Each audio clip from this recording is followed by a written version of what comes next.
Hello and welcome to the Randstad Half-Year Results 2018. My name is Molly and I'll be your coordinator for today's event. Please note for the duration of the call your lines will be on listen only. However, you will have the opportunity to ask questions later in the call by pressing star 1 on your telephone keypad. If you need assistance at any time, please press star 0 and you will be connected to an operator. I'll now hand over to your host, Mr. Jacques van den Broen, to begin today's conference. Thank you. Thank you very much. Good morning, everybody. Jacques van den Broek here, together with Henry Schirmer and David Tailleur, to talk you through our second quarter results. Let me immediately go to slide 6. We think it's a good all-round performance. Very happy with our conversion into an increased EBITDA as a percentage. Organic growth 5%, as we already guided for in Q1. We were facing a tough comparison, going from 6% growth in Q1 to 9% growth in Q2, predominantly in Southern Europe, and then going from 7.5 to 5. Stable growth rate there. EBITDA 283, 4.7, which is up from 4.5 last year. Looking forward, and of course, our visibility is limited here, but we still remain on our guidance of the Capital Markets Day with a mid-single 4 to 5% growth, increasing our EBITDA as a percentage. So very well online there. Some highlights, of course, as you know, almost an eternal highlight, but also this year our in-house business again up 12%. Perm 14, that's the highest we've seen in quite a while. Comes from very broad-based business, our source-side business, but also very much rest of the world. Latin America, Southeast Asia, also strong on Perm. What's interesting about rest of the world development is last year our growth was very much driven by Southern Europe, which effectively was a first where the US business and the Dutch business were growing less, but still we had a very high growth. What you see now is the rest of the world is around 2 billion euro on an annualized basis in terms of revenue. We've been investing a lot in growth in this area, but now they also deliver an above average group return. So very happy on this development, which I think increases our global footprint and global presence as a company. A few words on digital. As you know, I can talk on this one for a long time, but it's a Q call. Nevertheless, mentioning a few highlights. Workforce scheduling. So this is the service where for relatively large users of Flexwork, we offer a planning tool. We create a dedicated pool of temps who through an app technology, homemade, they can plan themselves and the client can also do automated planning. Working very well. Started in France, as you know, where we now have converted more than 200 clients, but we're now rolling it out into 8 countries.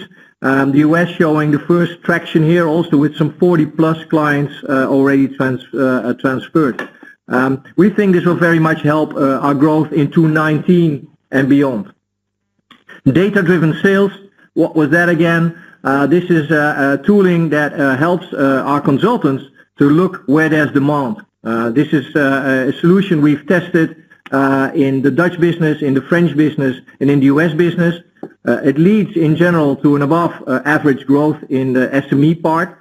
At the same time, the system also offers information on cross-selling. So people in the different business lines in the country will know the contacts their colleagues have had with this company. And that, of course, also leads to more sales into different business lines. But as said, these tools were developed in these 3 markets, in the 3 systems of these countries. We've taken now a best-of-breed system. We're developing that in Belgium. And this system, through our digital factory, will travel. And we're going to roll this out in the rest of 2018 into 6 other countries. Last, talent engagement. As you know, our strategy is people will decreasingly look for jobs, so jobs need to look for people. So we're well on our way to create a data lake of more than 300 million profiles throughout the world where we can find people where people might not even be looking for jobs. Of course, Monster is a very big part of that. I'll talk a little bit later around Monster. But the development I would like to mention here is the video and digital assessments that we've now rolled out into 21 countries and going very well, helps what we call customer experience of our candidates. Moving to the next slide, talking a bit through the regions and the countries. So North America. Some good news here on the top line. As you see, our staffing and in-house business grew 5%, up from 2%. We're quite ahead of market in blue collar, again through in-house, but also in general blue collar. White collar is improving, although the white collar market in the US is still somewhat sluggish, and as you mentioned before, we think this is also the early signs of digitization, also disintermediating certain jobs, but overall good top line. US profs also improving. Our technologies business is around 3-4% growth at market currently, and our white collar business, which had a tough time, is now closing in on the zero mark. So very happy with that development. Our Canadian market, we're doing very well, above average growth, and number one in that market now, but hit by legislation. So in Ontario, which is a big part of our business, minimum wage was increased with 20%, and that leads to a less demand. It hits volume. We've seen that also in Europe when you go into equal pay or steep increases in hourly rates or salaries.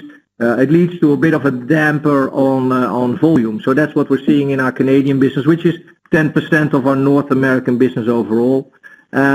And then you see a somewhat less EBITDA margin, very much driven by temporary effects, very US centric also, higher workers' comp, high healthcare cost. We are self-insured here. And we're also investing, but we'll feel that will definitely be good going forward if this trend continues. The Dutch business, quite consistent picture here, very much concentrating on keeping the market sound, still walking away from clients, overall pretty stable margin development. Happy with our professionals growth, 15%. A stable EBITDA percentage. You might say professionals going 15%, should that have an upward effect? A part of this business is where we manage freelancers. Freelancers is 15% of the current workforce in the Netherlands. We are a big broker of freelancers, so it is revenue, but the profitability of that is slightly below par of the professionals business. Still good business, but overall not the drive we see in professionals. Also, we invested a lot in perm here, which is not as materializing yet as we would see, but still maintaining the investment because we do feel there's potential in the Dutch market. Our French business, France has been moving to slide 8. Our French business,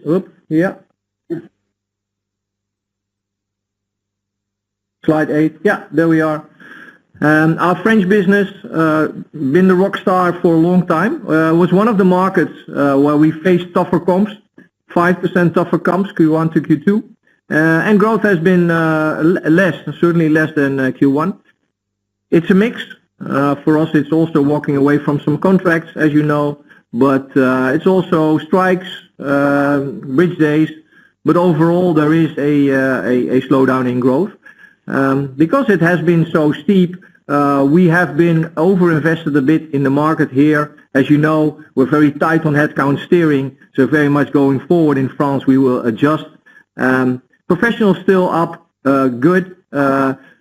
CICE, we commented in the first quarter that we would offset the decrease in CICE with growth, which we did with the 10% growth we had in Q1. In Q2, unfortunately, that's not possible. So going forward, adjustment in cost in France. Germany, solid performance. There is, due to equal treatment, volume growth is not spectacular, but bill rates increase, so still a good revenue growth. Professionals quite stable, and a very good improved performance also because of the acceleration of perm in our German business, which grew 29% in Q2. very happy with that. We go to, probably the company we are most happy with, almost always, which is our Belgian business. Very solid performer, as you can see, above market, high market share and still above market with a revenue growth of 7%. Staffing and in-house, you can see, and again, an uptick in EBITDA margin and 35% growth, a little bit less than Q1, but still 35% growth in perm. So across the board, a very solid performance of our Belgian business. Italy, again, tougher comps here, 6% tougher comps Q1, Q2, and still we're also disciplined on clients, disciplined on profitability. So we probably could grow faster in Italy, but we take a measured approach here. A lot of talks about legislative changes in Italy, still too early to call, but good EBITDA development in our Italian business, and again 10% growth on the spectacular growth of last year.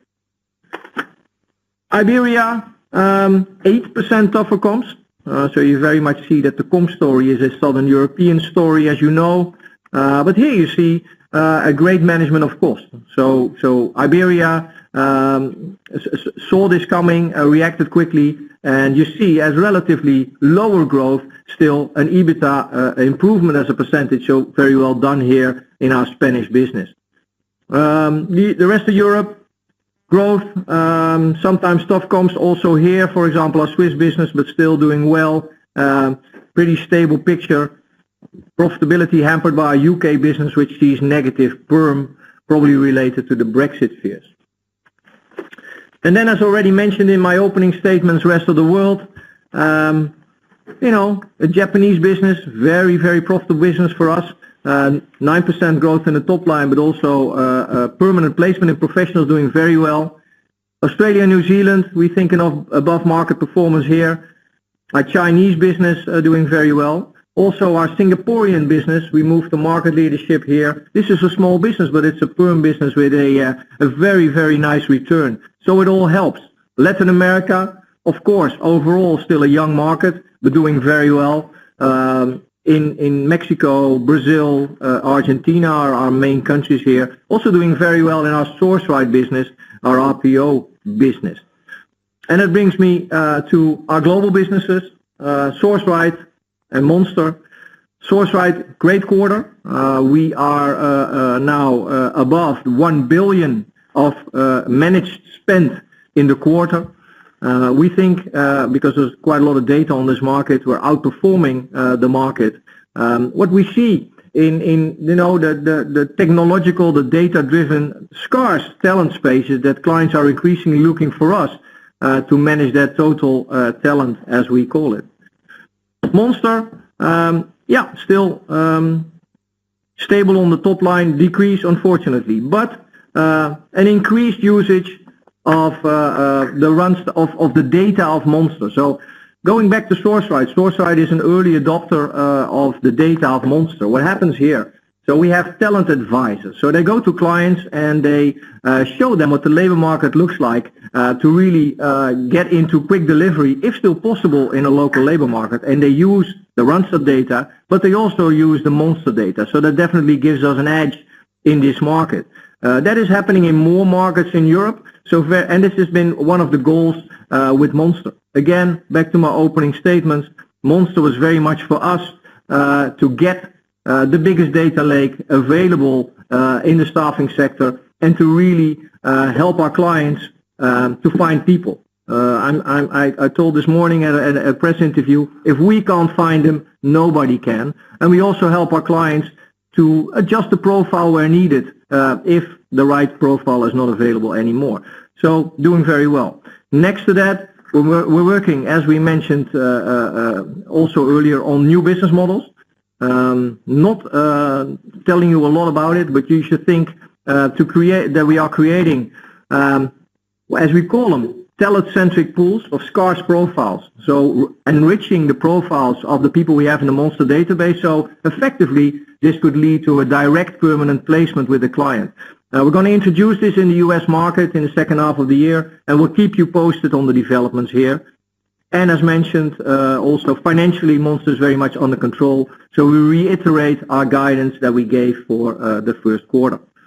That's it for me on the overall performance, and I give over to Henry Schirmer for the financials. Thanks, Jacques. So it's my pleasure to take you through the financial results and then move to Q&A after that. So let's go straight to the P&L on page 13. Here we go. Here we look at revenue down to EBITDA Q2 year-over-year. And as discussed by Jacques, we reported a solid revenue growth of 5% against a tough comparator in Q2 last year. Just as a reminder, in 2017, top-line growth was 6% in Q1 and jumped to 9% in Q2 and stayed pretty much there for Q3 and Q4. Hence, Q2 this year is the quarter where it gets slightly tougher to show very strong growth year-over-year. It was also good to see the strength of our portfolio coming through. Perm, in-house, and rest of the world grew double-digit with excellent conversion. On the next line, gross margin came in at 19.8%, down 60 basis points and ahead of guidance. And operating expenses are up 2% year-over-year and well monitored and under control. It's clearly something I noted during my onboarding visits to Randstad locations in many parts of the world. Randstad is a commercially savvy organization with a very clear understanding how to drive top and bottom line. And last but not least on that page, EBITDA came in at 283 million euros, 4.7% EBITDA margin, 20 basis points up year-over-year. As far as working days are concerned, Q2 was a pretty clean quarter with just 0.4 extra days, hence not an awful lot of tailwind from that side. And I guess I should not leave the page without mentioning that ICR for the last 4 quarters was about 50%. It was even higher in Q2. Our business demonstrates that it's willing and able to build a strong track record of conversion. On page 14, I'd like to take you through the gross margin in a bit more detail. Yeah, it's up. Here we go.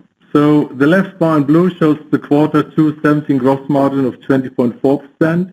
And the very right bar, also in blue, shows the Q2 2018 gross margin of 19.8%. And as I said on the prior page, the gross margin came through ahead of guidance and 60 basis points below last year. The fact that year-over-year the gross margin is showing up lower is mostly related to mix. Let me lay that out in a bit more detail. So the first red bar on the left shows the impact of our temp gross margin, which is 30 basis points gross margin dilutive. However, 10 of the 30 basis points are due to lower CICE payments in France, and the remainder of 20 basis points is mainly down to our fast-growing in-house business, which is actually converting very well into EBITDA, very much in line with the last quarters. The bar in the middle, 10 basis points, is a positive impact for our fast-growing perm business. It's all fee income and therefore gross margin accretive. Lastly, the red bar on the right represents HR services, Monster including Forex impact. The decline is primarily driven by Monster 100% fee business, as you know, is still in decline and hence it shows up as a negative mix in the bridge. It's a pure technical effect. As our business gets more diverse, using different delivery models and concepts, there are quite some mixed effects at play here. We always have an eye on gross profit in relation to OPEX to ensure enough benefits showing up in EBITDA. It's also reassuring that the underlying pricing environment is stable and even improving in some areas, like in France and Italy. Please note that we do naturally expect gross margin for Q3 coming out slightly lower sequentially due to the holiday season. And that brings me to the OPEX bridge on page 15. Yeah. Also here, let me lay out before jumping in what it shows. The left blue bar is Q1 18, showing 897 million euros, and on the very right-hand side of the bridge, also in blue, we show Q2 18 with 908 million. So the first part of the bridge shows the Forex impact on OPEX, which is 7 million. The middle red bar is the organic net increase of OPEX of 6 million euros, and then a 2 million benefit in other. And I'm sure you've picked up out of the press release, organic OPEX increased by 1% or 6 million sequentially and 2% year-over-year. Also, productivity measured as gross profit per FTE was 2% higher year-over-year on an organic basis. Let me say we are constantly looking for the right balance between capacity for growth and smart choices to secure productivity, which actually worked out well in Q2. We do our best to finding the right balance for the remainder of the year. It will be key to drive the business for leverage going forward. We are operating in volatile and uncertain markets, and in the absence of visibility, we will certainly drive for agility and resilience. Let me close that chart with the confirmation that we are fully on track to deliver our cost savings targets of 90 to 100 million euros annually by 2019, as presented at the Capital Markets Day in November 17. So we're going to the next page, covering the P&L and taking a closer look at the gross margin and OPEX. It is now time to shed some light on free cash flow and the balance sheet on page 16. So it's quite simple. In our Q2, our free cash flow improved by 87 million versus Q2 last year. And the main driver for the improved free cash flow year-over-year was the much lower working capital outflow, partially related to the reversal of unfavorable timings of payments in Q1 2018. We spoke about it in the first quarter.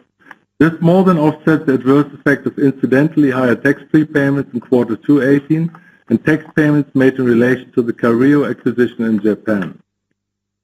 This one-off Careo tax payment will slightly drive up our cash tax rate. However, it will be beneficial on our ETR for the full year. Therefore, we guide for a slightly lower range from 23 to 25% compared to the 24 to 26% we guided before.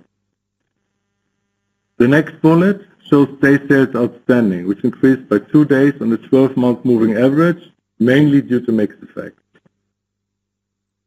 So if I may now ask you to have a look at the right side of the chart covering the balance sheet.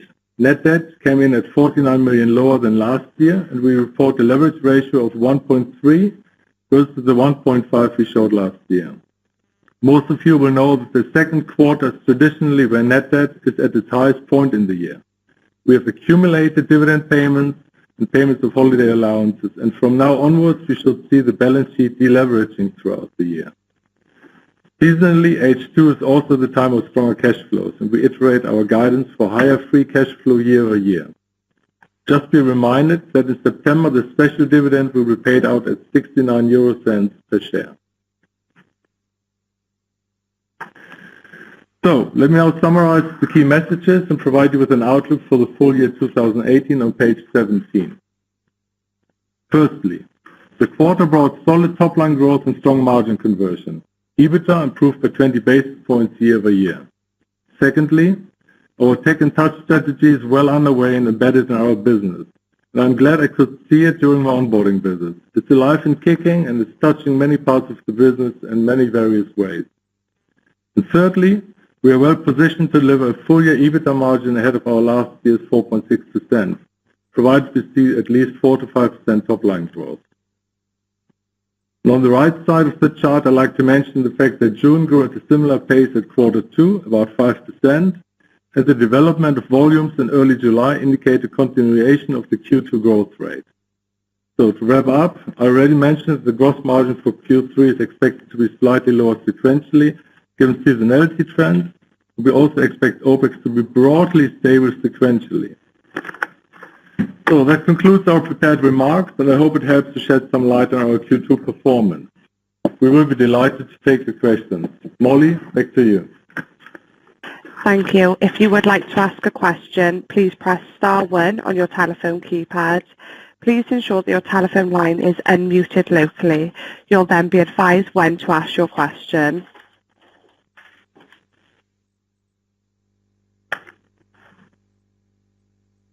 The first question comes from the line of Mark Zwartenberg, calling from ING. Please go ahead.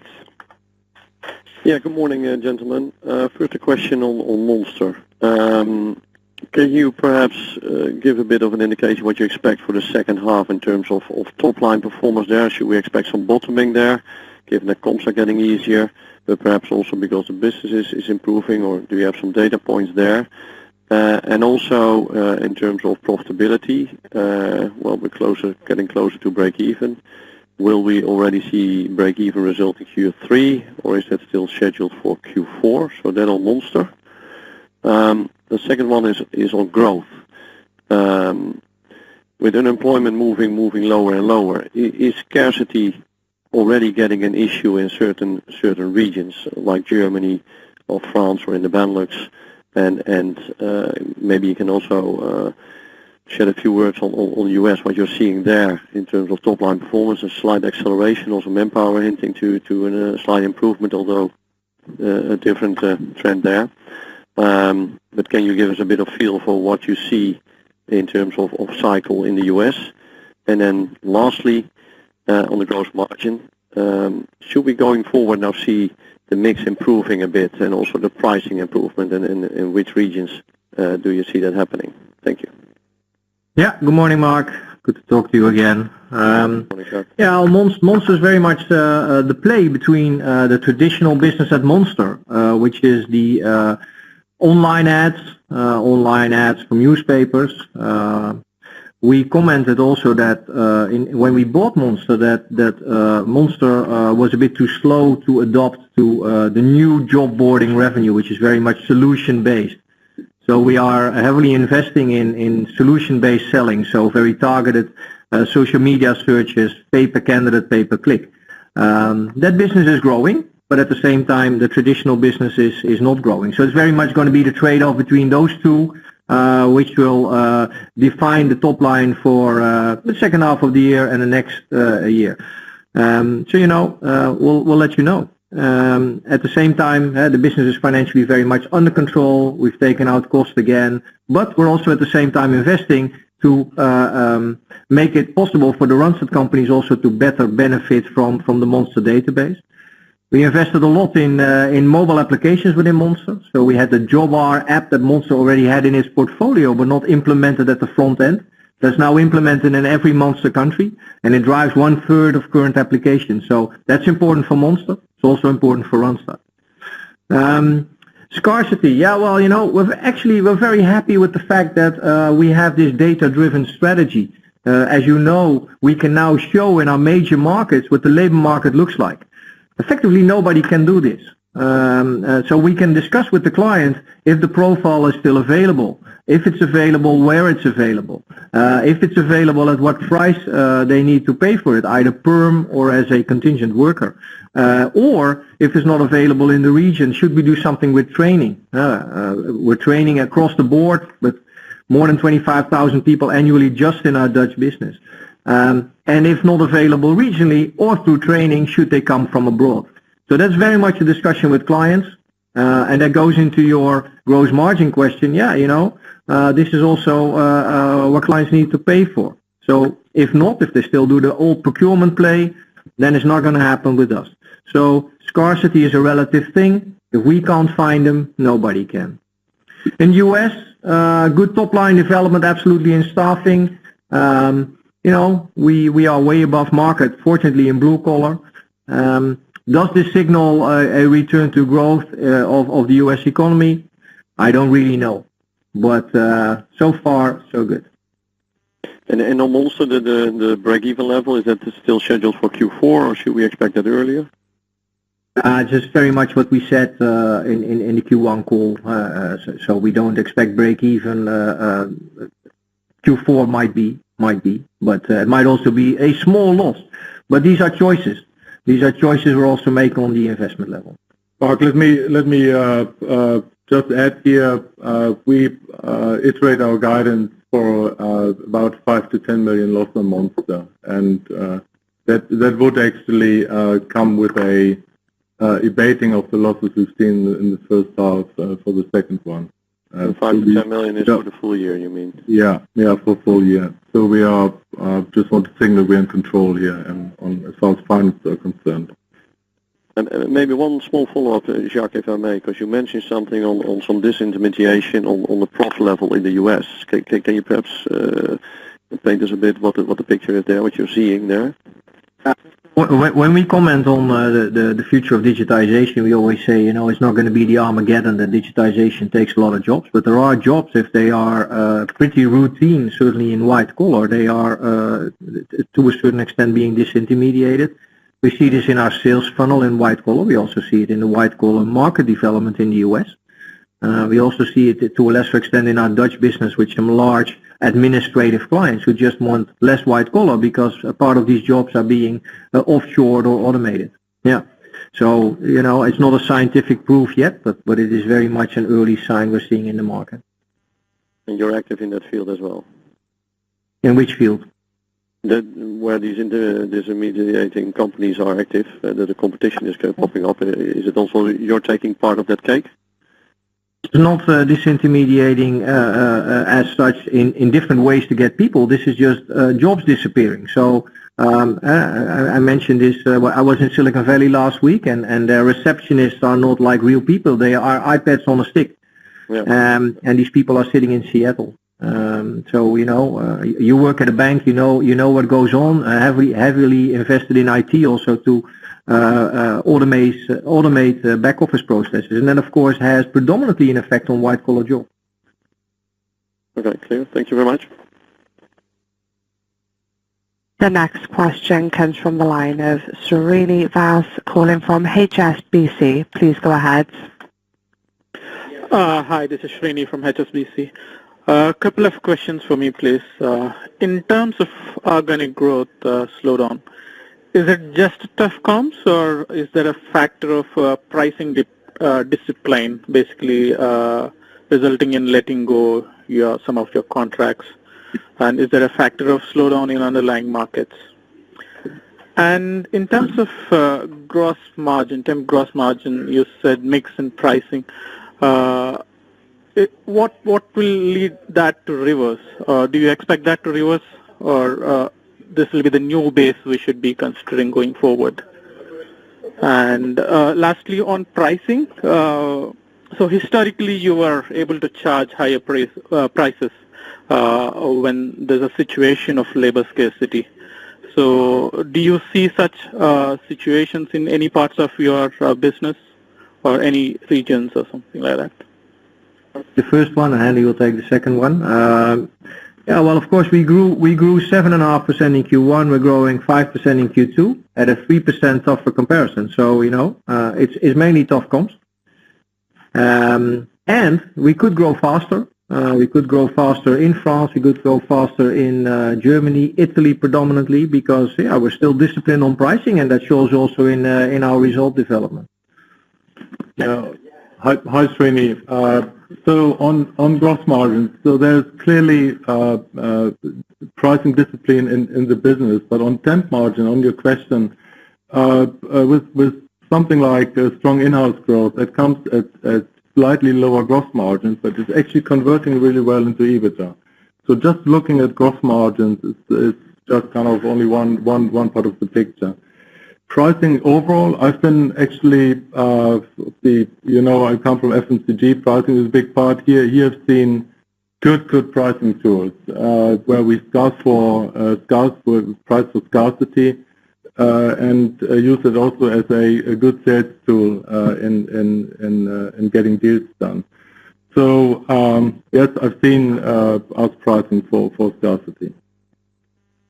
Okay. So far you said like the prices remain stable. So you believe that this scarcity-driven price are yet to come, or you think it's already started in some parts of the business? In some parts of the business, I see that we are pricing for scarcity. Yes. Okay. Will it? Thank you. Does it move the needle yet? Probably not, but there's pockets there for sure. Sure. Thank you. Thanks a lot. Just another reminder, if you would like to ask a question, please press star 1 on your telephone keypad and ensure that your telephone line is unmuted locally. The next question comes from the line of Simona Sal, calling from Bank of America. Please go ahead. Good morning, gentlemen, and thank you very much for taking my questions. I have 3 of them, please. The first one is on gross margins, and if you could please provide more color on the building blocks of the gross margin going into Q3 in terms of temp, perm, gross margin, working day impact, pricing, and Monster. The second question is regarding OPEX. If you could please give an update how much your OPEX was increasing with and without Monster, and also if there is a chance to quantify the SG&A for Monster. And last question is on Italy and what you think it might potentially be the impact from the dignity decree for yourself and the overall staffing industry, if you think that this might potentially increase the candidate turnover and thus the acquisition cost in the industry. Thanks. Yes, Simone, good morning. I'll take the Italian question. There's a lot going on, but it's too early to tell what the effect on our business will be. It's still very much in design, so we'll let you know as soon as we know more. Yeah, let me take the first part of the gross margin question, and then I ask David to take the tougher part, if you may. So, I don't like to completely take apart the gross margin here. As far as guidance is concerned for quarter three, it is pretty stable as we see it going forward. We see seasonality-wise a tad gross margin going down. So when you just compare last year with 24 in quarter two, then that came down in quarter three to 21. So actually the dilution we expect going forward is also going down a little bit, but I don't think it does make sense to completely take it into part. David, take the other part. Yeah, and also we don't know, of course, because it's also which market are growing more. We do have some markets with quite a steep seasonal effect. The Belgian market, the French market, the Dutch market. So, it's very tough to predict. And as Henry said, you shouldn't concentrate on the absolute level of gross margin in our business. It's very much the ICR, which is currently doing very well. Yeah, Simona, it's David here. Let me give you a bit more color on the temp margin and the other constituents. So price mix we don't quantify, but this is mainly mix, which is about 20 basis points.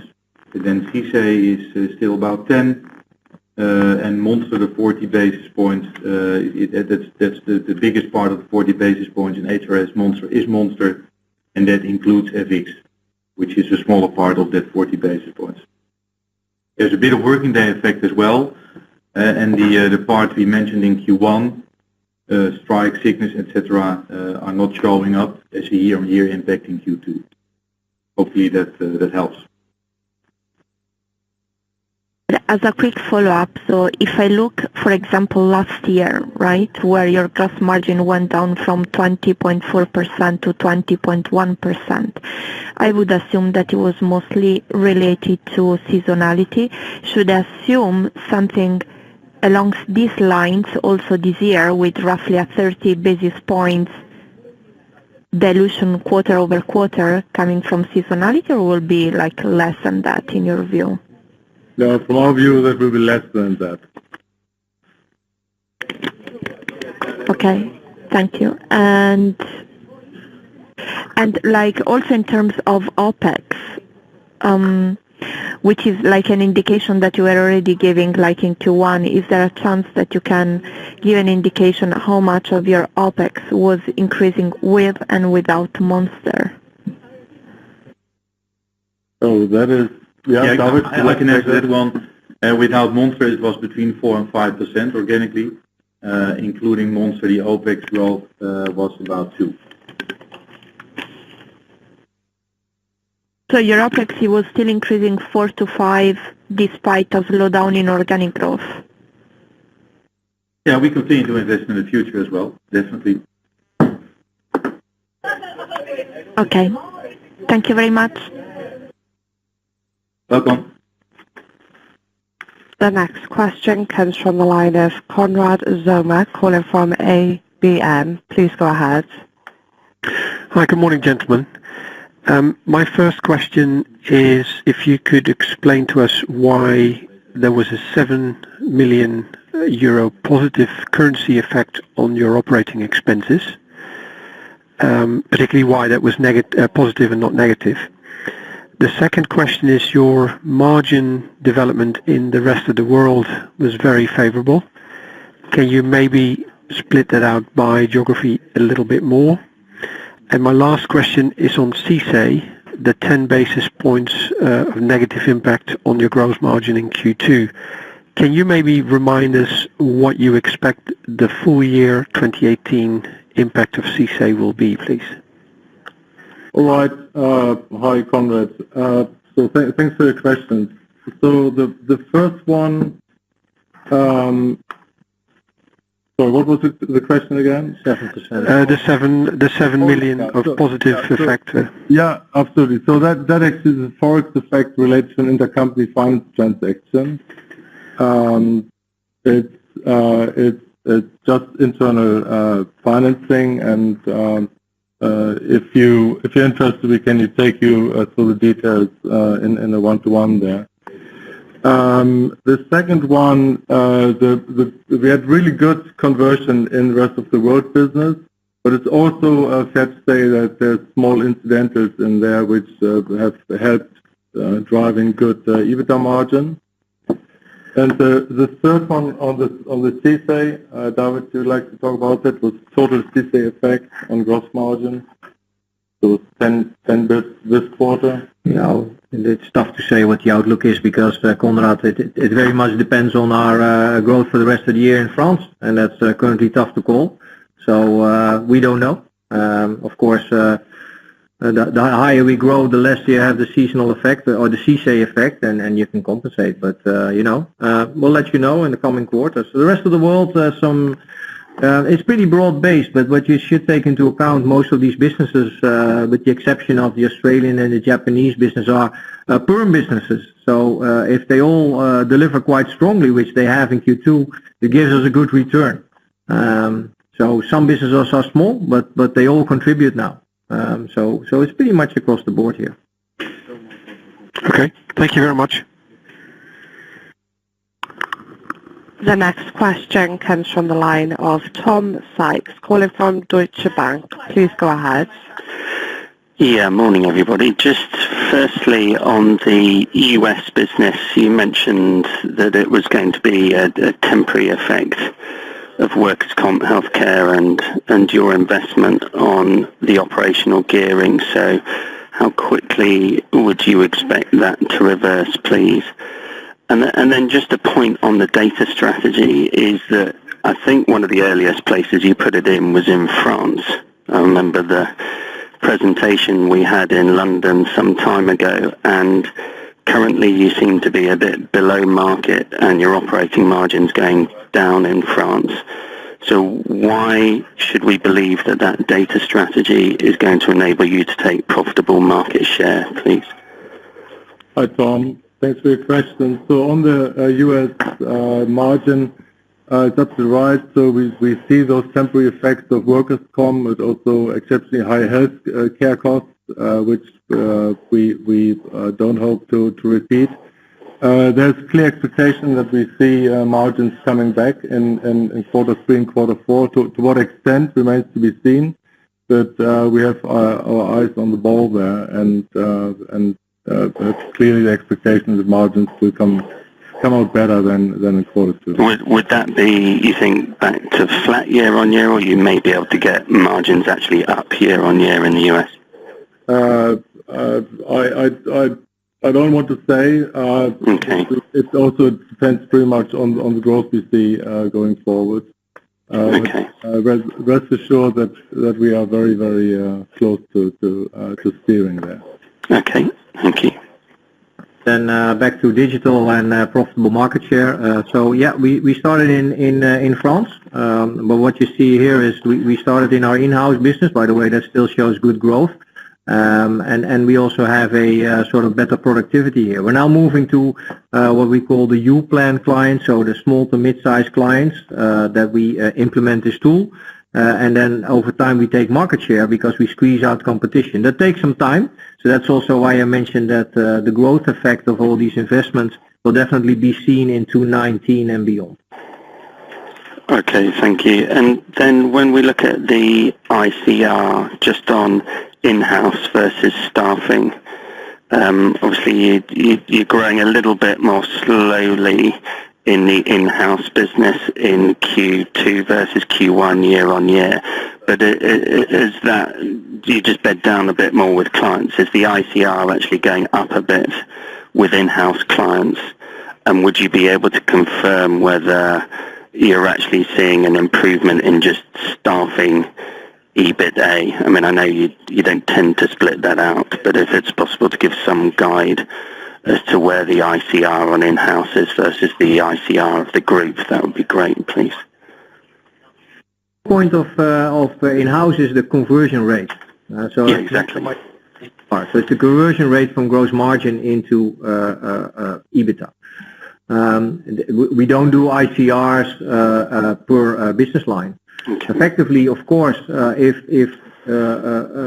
we have got a new in-house client, for example, in the first year the ICR is actually negative because you set up shop and you invest a lot in that client, and then overall it increases if you take market share. If a client is flat or going slightly down, then the ICR in-house, if you cannot take out people, actually it goes down. So that's why we manage ICR very much at a group level, at least at a country level, but also as a group level, as in where are we investing. And the fact that the ICR this quarter was very good is also because we see broad-based growth, not so much just in-house, but also in our rest of the world business, in staffing, absolutely, in SME staffing, so that helps a good ICR. But, sorry, just final one, but just be specifically on in-house. As that growth is slowing a little, are you actually seeing the profitability come up a little? Then is that fair to say? Why should that be? No. It's actually... Well, no, you just said that when you initial stages of growth, sometimes it's lower margin, if not profitable. So as you've gone from 17 to 12% growth there, is there any improvement in profitability? Is just you bed down clients? If not, don't worry, it's fine. All right, I'll leave it there. Thank you. Tom, let's your question. The 20 basis point increase in the EBITDA margin is broad-based, so it's visible to a large degree both in staffing, in-house, and professionals. Okay, great. Many thanks, David. The final question comes from the line of George Gregory calling from Exane. Please go ahead. Hi there. Yeah, I've got a few, please. Firstly, just you mentioned some incidentals in the rest of the world. I wondered if you could give a range or quantify those. Secondly, corporate expenses have been tracking down Q2 and Q1. Just wondered if that was a trend you'd expect to sustain in the current range for the remainder of the year. And finally, just on CICE, thinking ahead to 2019, just wondered if you could give any thoughts in terms of the likely expected net impact on your earnings, taking into account any potential increase in the subsidy on the lower band of minimum wages, low salary bands offset by the loss of tax deductibility, please. Thanks. Let me try to cover all three, George. So the first one on incidentals actually is I would call it the non-material amount. So think about 1 or 2 million here. On the corporate costs, actually there is an impact that we've allocated out more costs to our operating businesses. So it's more or less flat underlying. And the third one, actually, there's no news on the CICE one. There's nothing we can add to what we've already discussed in quarter one, and we will keep you posted as soon as we find out more about it. Okay, thank you. We have no further questions in the queue, so I'd now like to hand the call back over to your host for any concluding remarks. Absolutely. Thanks everybody for calling in. Thanks for your questions. I wish you all a great and lovely summer as you see when you look outside, and hope to see you soon in September to discuss further on our numbers. Thank you. Thank you for joining today's call. You may now disconnect your handset.